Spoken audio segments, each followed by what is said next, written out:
സുഹൃത്തുക്കളെ നമസ്കാരം. മറ്റൊരു വീഡിയോയിലേക്ക് സ്വാഗതം. ശ്രീ ഷെഫ് പിള്ളയെക്കുറിച്ച് എൻ്റെ പ്രേക്ഷകർക്ക് പ്രത്യേകം പരിചയപ്പെടുത്തേണ്ട ആവശ്യമില്ല. അദ്ദേഹത്തിൻ്റെ ആ ഒരു ജീവചരിത്രം ഫേസ്ബുക്ക് പേജിൽ ഈയിടെ ഞാൻ വായിക്കുകയുണ്ടായി. നിങ്ങളിൽ പലരും അത് മുമ്പ് അദ്ദേഹത്തിൻ്റെ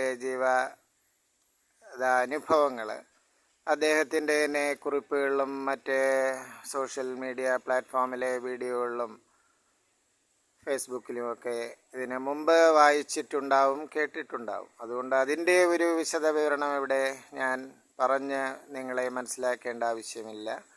അപ്പോൾ ഇതിൽ നിന്ന് പുതിയ തലമുറയ്ക്ക് ധാരാളം പഠിക്കാനുണ്ട്. ഇന്ന് സ്വന്തം അച്ഛനോ അമ്മയോ പോലും എന്തെങ്കിലും വഴക്ക് പറയുന്ന പക്ഷം പരിഭവപ്പെടുകയും മൂഡാഫാവുകയും നാടുവിടാൻ ശ്രമിക്കുകയും മറ്റ് ആത്മഹത്യാശ്രമം നടത്തുകയുമൊക്കെ ചെയ്യുന്ന ഇക്കാലത്ത് ഇതുപോലുള്ള ധാരാളം ജീവിത അനുഭവങ്ങളുള്ളവരുടെ, ഇന്ന് ജീവിത വിജയം നേടിയവരുടെ ആ ഒരു പഴയകാല ജീവിതാനുഭവങ്ങൾ പുതിയ തലമുറ തീർച്ചയായും വായിച്ചിരിക്കേണ്ടതാണ്. അതിൽ നിന്നും ധാരാളം പഠിക്കേണ്ടതുണ്ട്. ഇന്ന് അറിവുള്ളവർ പോലും, വിദ്യാസമ്പന്നരും വലിയ പഠിപ്പും പത്രാസും ഉള്ളവർ പോലും ആരെങ്കിലും എന്തെങ്കിലും വേദനിപ്പിക്കുന്ന വർത്തമാനം പറയുകയോ ഒരു ചീത്ത പറയുകയോ ചെയ്താൽ ആത്മഹത്യയ്ക്കും നാട് വിടലിനുമൊക്കെ ശ്രമിക്കുന്നു.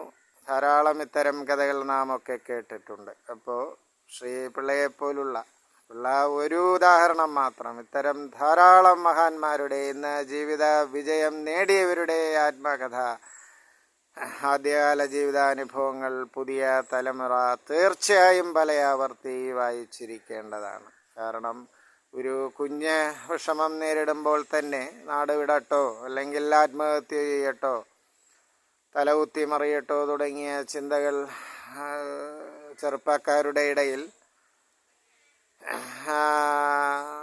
ഉടലെടുക്കുകയാണ്. ഇതൊക്കെ തരണം ചെയ്യാൻ ഇത്തരം ജീവിത അനുഭവങ്ങൾ ഉള്ളവരുടെ കഥകൾ വായിക്കുകയും മനസ്സിലാക്കുകയും ചെയ്യേണ്ടതാണ്.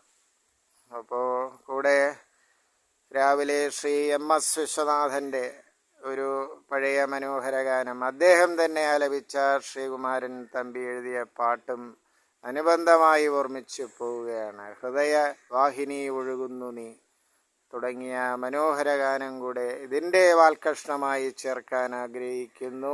നന്ദി, നമസ്കാരം.